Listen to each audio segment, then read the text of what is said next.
வணக்கம். சிறகடிக்கும் ஆசை சீரியலை பார்த்தீங்கன்னா, மொட்டை மாடியில் முத்து, ரவி மற்றும் மனோஜ் பேசி கொண்டிருக்கிறார்கள். அப்போது மனோஜ் பெண் பார்க்க சென்ற சம்பவத்தை எடுத்துக்கொண்டும் தனது நண்பருக்கும் அதே போன்ற அனுபவம் நடந்ததாக கூறி ரவி மற்றும் மனோஜை குழப்புகிறார்கள் முத்து. இதற்கிடையில் விஜயா வீட்டிற்கு புதிய பணிப்பெண் ஒருவர் வேலைக்கு வருகிறார். அவர் மாதம் 10,000 ரூபாய் சம்பளம் வேண்டும் என்றும் சனி ஞாயிறு விடுமுறை வேண்டும் என்றும் சட்ட விதிகள் அனைத்தும் தெரியும் என்றும் கூறி பல நிபந்தனைகளை முன்வைக்கிறார். மேலும் வீட்டில் மருமகள்கள் இல்லாமல் மகன்கள் மட்டுமே இருக்கிறதால பாதுகாப்பு வேண்டும் என்று தெரிவிக்கிறார்.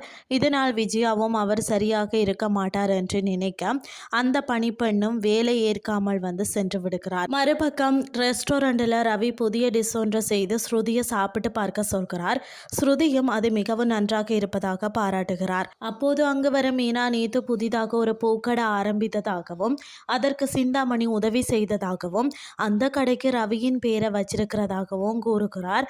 அதை கேட்டு ரவியும் ஸ்ருதியும் அதிர்ச்சி அடைகிறார்கள். அதற்கு பிறகு இதை பற்றி விஜயாவிடம் சொல்லி சிந்தாமணியிடம் பேச சொல்ல வேண்டும் என்று முடிவு செய்கிறார்கள். இதுதான் இன்றைய நாளுக்கான எபிசோட்.